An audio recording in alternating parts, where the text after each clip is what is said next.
Selamat pagi anak-anak saya semuanya kelas 12. Hari ini kita pertemuan yang ke-7. Masih dari bab pertama.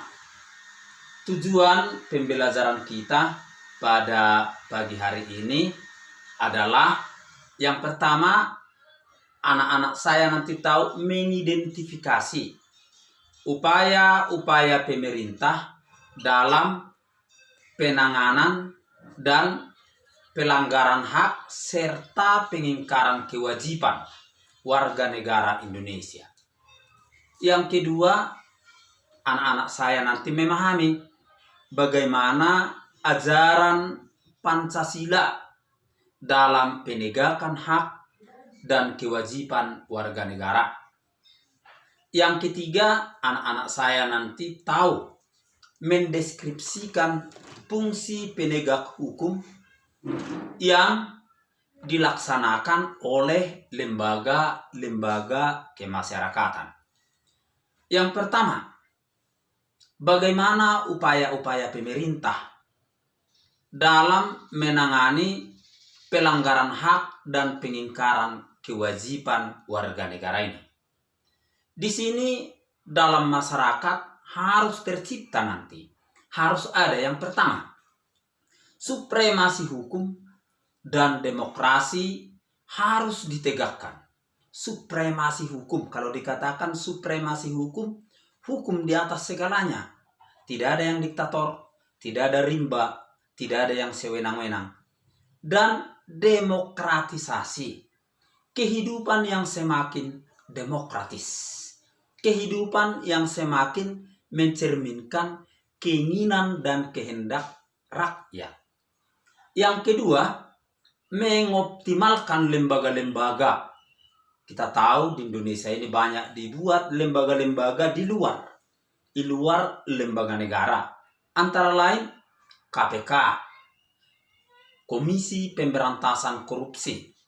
Ada lagi dibuat LORI, Lembaga Ombudsman Republik Indonesia. Ada lagi dibuat Komnas HAM, Komisi Nasional Hak Asasi Manusia. Ada lagi dibuat Komisi Perlindungan Anak Indonesia. Ada lagi dibuat Komisi Nasional Anti Kekerasan Terhadap Perempuan. Jadi yang 5 hal tadi harus dioptimalkan. Kita tahu itu KPK sudah sangat berfungsi dalam memberantas korupsi. Lembaga Ombudsman ini adalah menampung semua pengaduan daripada rakyat. Ada lagi Komisi Nasional Hak Asasi Manusia. Ini di luar wewenang pemerintah ini. Artinya biar hak asasi manusia itu memang bisa tegak. Perlindungan anak lagi ada tadi dan kekerasan terhadap perempuan. Dan yang ketiga, peningkatan kualitas pelayanan publik. Kualitas pelayanan publik. Ya. Publik itu siapa? Rakyat. Di mana ini bisa dirasakan? Dilihat oleh rakyat. Pertama, di pendidikan.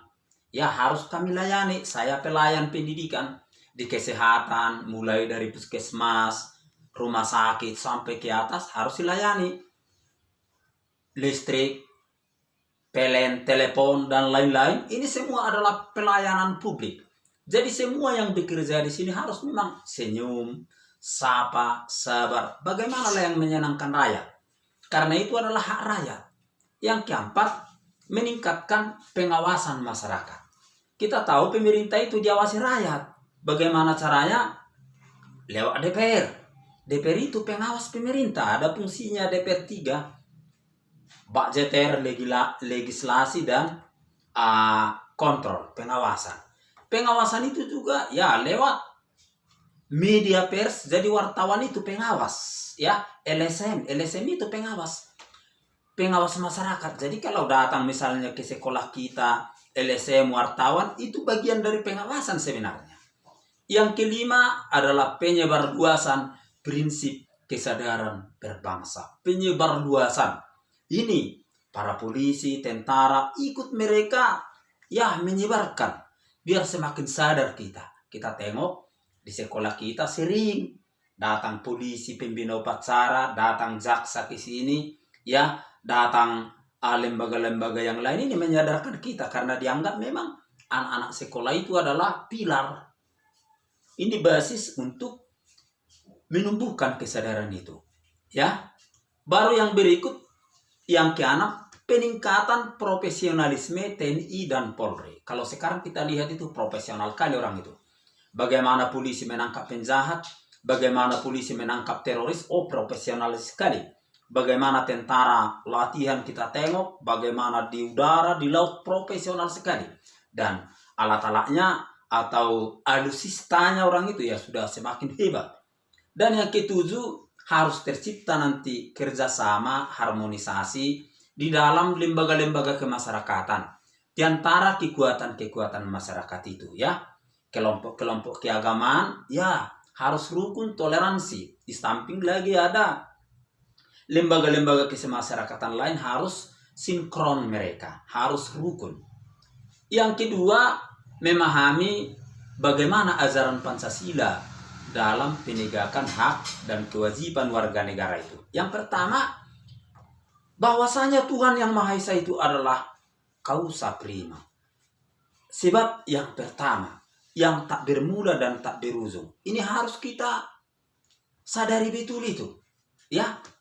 Dan Tuhan Yang Maha Esa itu inilah yang memberi hak. Inilah yang membuat manusia itu menjadi bermartabat. Yang kedua, manusia itu diberi Tuhan hak ajasi. Bapak sering mengatakan itu hak hidup, hak kebebasan, dan hak memperoleh sesuatu.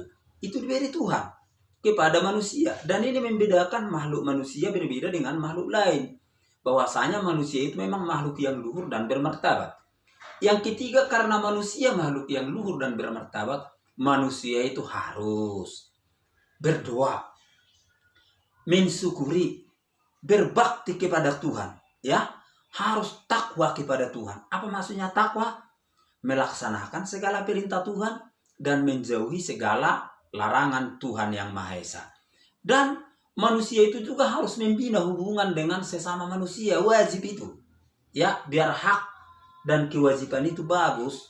Dan yang berikutnya, manusia dengan alam ciptaan yang lain. Karena kita diberi kuasa oleh Tuhan, kita jaga kayu, pohon, air, laut, dan makhluk yang lain, hewan-hewan dijaga manusia. Yang ketiga, bagaimana penegakan hukum yang dilakukan oleh lembaga-lembaga kemasyarakatan.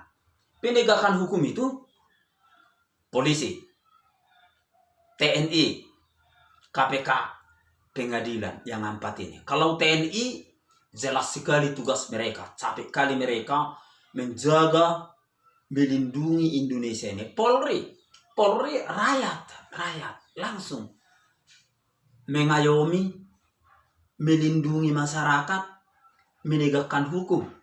KPK ini baru dibentuk, lebih kurang 20 tahun yang lewat dibentuk KPK ini. Karena apa? Korupsi itu dianggap memang perusak sistem sosial. Maka tak cukup lagi polisi dan jaksa, harus dibentuk satu badan yang tugasnya hanya untuk korupsi. Itulah Komisi Pemberantasan Korupsi. Dan yang keempat, peradilan.